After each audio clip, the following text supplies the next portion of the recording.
I'm Lo McShay, founder of the Girl Boss Bride Guide. After a decade of planning luxury weddings, I decided every bride should feel like she has a wedding planner on speed dial. Twice a month, we do a virtual planning session and answer questions from real brides just like you. In today's session, we're going to dive into how to make the 2020 wedding trends your own and how to customize a menu with your venue. Today, we got an amazing question.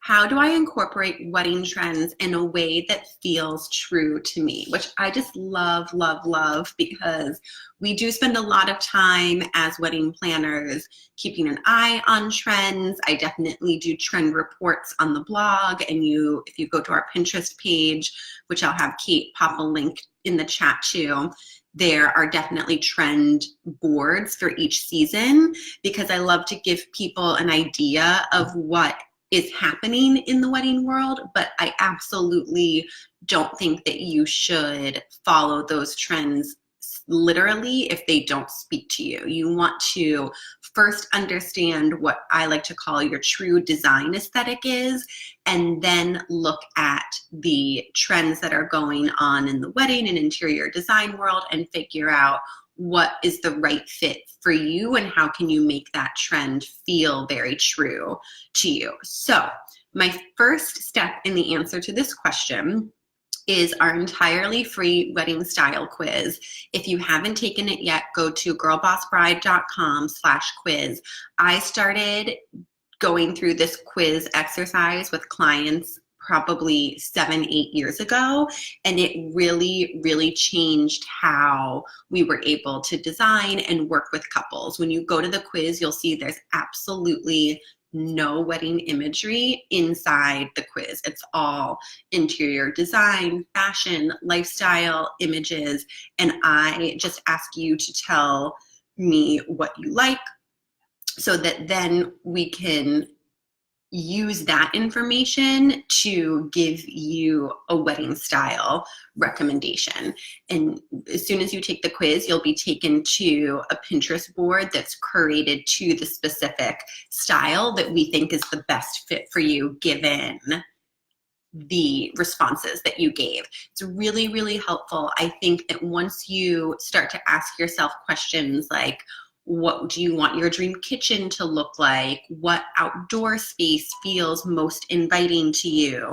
That is when you really know what makes you tick from a design perspective and stay super, super true to that. I think one of the biggest causes of overwhelm in the wedding world is just that there are so many ideas, and so many of them are interesting and beautiful, but that doesn't mean that they're all right for you. So I think when you start with this quiz and then go to Pinterest, you'll have a much clearer idea of what is the right fit for you.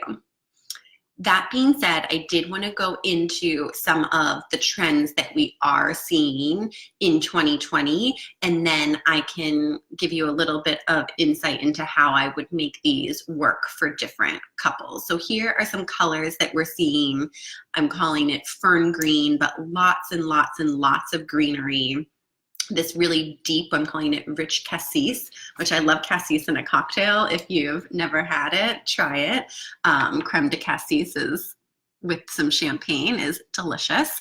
But I do love this like very deep, rich color, especially if you're a fall or winter bride.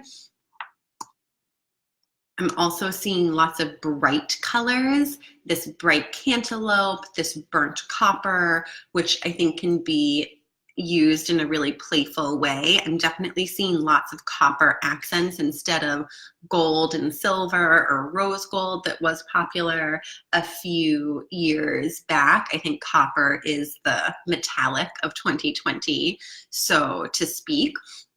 But again, think of ways that these colors or ideas speak to you. If you are a beach lover, I love this just delicate use of a watercolor table number that you see in the bright cantaloupe image column. It just feels very very organic. So if you are beachy, if you want something that's really relaxed, that's a way that you could bring in a color, but in a way that still feels very true to you. And then autumn yellow.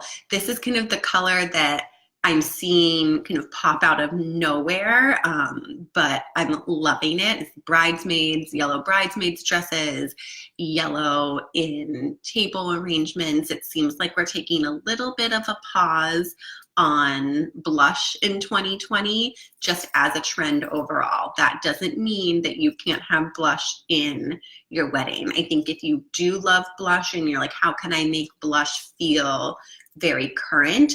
The one kind of overarching design idea that I'm seeing, especially with color and with floral, is kind of focusing on one color, which you saw in a lot of these images, and we'll kind of go into more, but you can see in this left hand image, all of like yellow is really the main color and everything else is very neutral. Same with the center column. It's really that deep cassis color that you're seeing and very little else. There's a little bit of blush in there to make that cassis pop, but you're not mixing it with a lot of other colors. It's more of a monochromatic. Choose the color that you love. So if that's blush, choose blush as the color and really focus on that one color with just a few accents. We're not bringing in a lot of different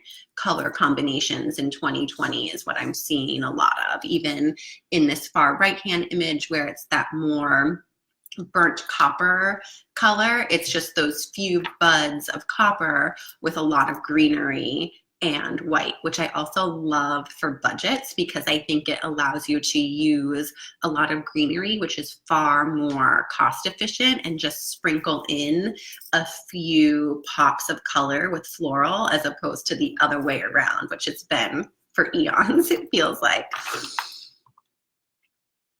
The other thing that I'm loving on the kind of trend report is lots and lots of details. If I had to sum up 2020 weddings in one word from the trends that I'm seeing, it is vibrant. These weddings are going to be colorful, which we touched on, and really just fun. I think people are kind of throwing a lot of the rules of weddings out the door, which I welcome, and really doing what feels right to them. These are just some little details that I found that I thought were especially fun, but just on the left-hand side, it's an image of frozen pops. Like, again, something super, super simple, super inexpensive.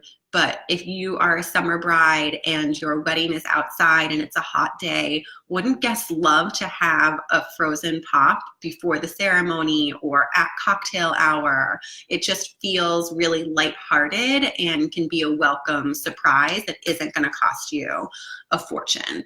This was the center images of a little favor that is a single little fern that's planted in a tiny pot that you could easily DIY from the dollar store or craft store. And I just loved the little tag, let love grow. I mean, I think it really is a lot of times how you phrase things, how you position things, how you make your guests feel really welcome and appreciated at the wedding. And this I just thought was an adorable way of doing that. And then this is the other, it's Friday night confession. In my house, Friday night is pizza night. Every single week, the pizza store around the corner must think that I'm a little crazy because every Friday after work, I'm there picking up pizza. We do pizza and movie on Friday. The kids have been in school all week. We've been working all week. It's just a nice way to relax and unwind. And if you love pizza as much as you do, as we do in our house, why not include it in your celebration in some way, shape, or form? And this was just a really simple, beautiful way to display pizza. I think we get a lot of questions, which we're going to touch on menus a little bit as well in this Q&A. And if you have questions about anything, please pop them into the chat and we'll get to them. But I think that you should serve food that feels very authentic to you. And if you are on a really tight budget, I think go simple, and go simple intentionally. Like, I would be psyched if I went to a wedding and got a really great pasta dish, or there was a pizza bar and it was delicious pizza. I would much rather see you do whatever you can afford with your budget. Do it well, do it fun, do it in a way that feels truly like you, as opposed to serving something that you're not excited about, but is like the least expensive thing that you can afford on the catering menu. If that doesn't excite you, then think outside the box. I think even doing something in like takeout containers, if you're a like dumpling or Chinese food lover, if that's your weekend comfort food, then do that. I think it can be really fun and people will say, oh, that's so them. If you are doing something super casual like that, I think it comes down to the wording on the invitation. I wouldn't be afraid to say, like, join us for a pizza party reception. Like, build it up so that people know what to expect and look forward to it. I think that people welcome something a little bit different. They just like to kind of know what they're walking into. There's a whole psychology behind being a wedding guest, I think. And then fashion. I do love a good wedding gown. And this is the image that broke the internet a couple of years ago. If you weren't in the wedding world then, you might have missed it. But this is Chiara. She's a Italian Instagram influencer extraordinaire. She has the most adorable Italian accent. But when she got married, this was the dress that she wore to the reception.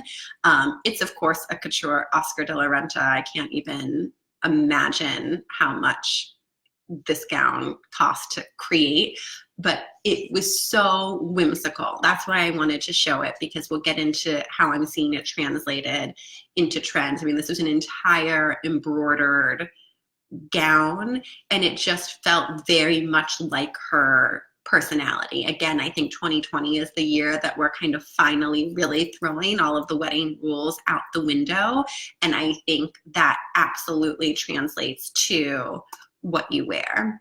We're seeing a lot of these really full skirts. On the left-hand side, I'm pretty sure this is Monique Hillier, which I love, but is obviously on the higher end of the spectrum. On the right-hand side is a David's Bridal gown that I found on their website that I think has the same type of personality. You can see there's lots of layers to it. It's that creamier ivory color. We do have a bride who's wearing blush this year, which I'm so excited about, but I think any color, any style dress that you want to wear is just go for it. It doesn't even have to be a dress. It can be a pantsuit, a jumper, whatever it is. This is the year. Wear it, and wear it beautifully and rock it. I can't wait to see what everyone is wearing.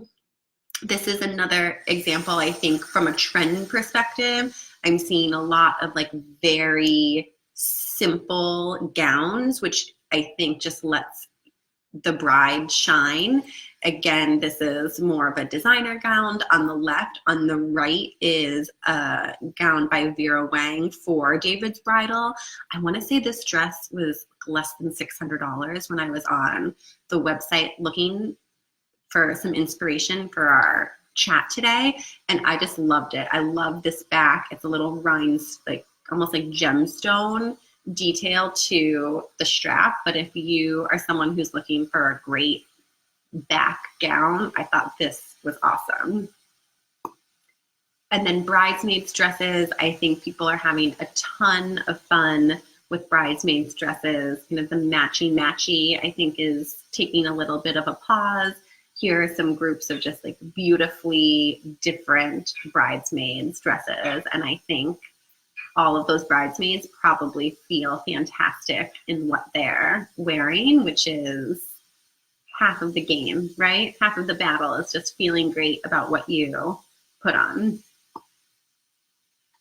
This is a mantra. I want you to take a screen grab of it, share it on your Instagram, share it on Facebook, regardless of what the trends are, regardless of what your mother or your maid of honor is telling you.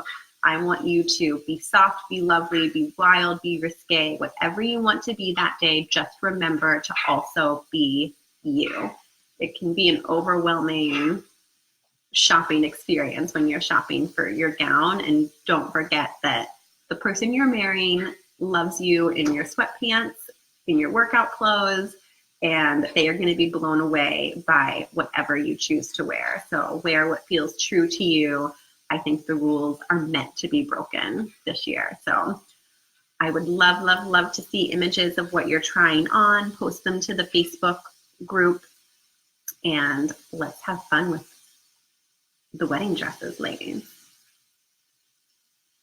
So let me dive a little bit into menus, because that was one other question, and then I'm going to do a check-in with Kate. If you have a question, go ahead and post it into the chat, and Kate will field it for us.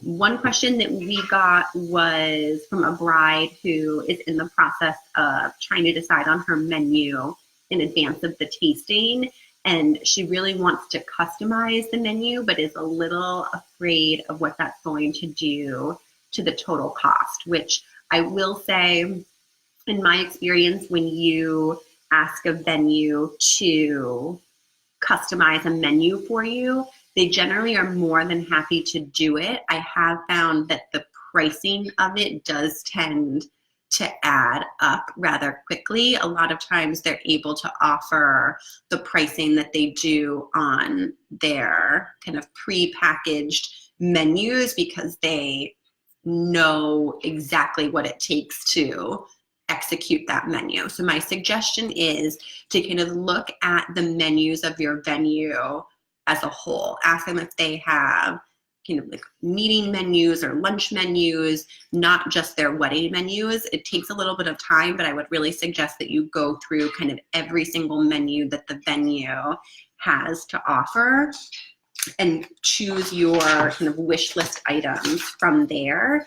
And then what I would suggest that you do is find the wedding package that is kind of as close to your wish list as possible, at least from a volume and kind of style of food. So if you are envisioning a buffet, don't base your buffet off of a plated menu package, because it's just, the math is going to be very different. So find something that's as similar to what you want as possible.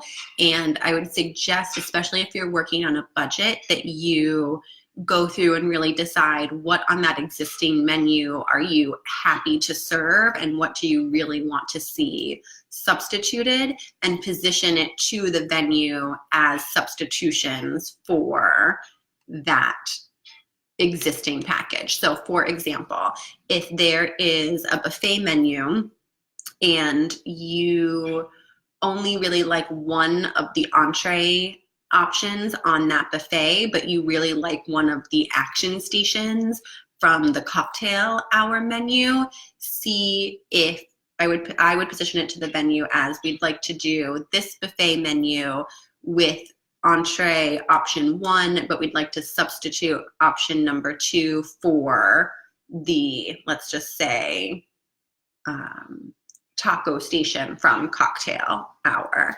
So do some of the thinking for them and really kind of frame the menu that you want as close to something as they already have, but still getting in your pieces of customization.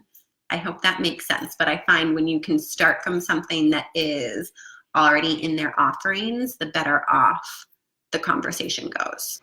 Join the Girl Boss Bride tribe and post your questions for our next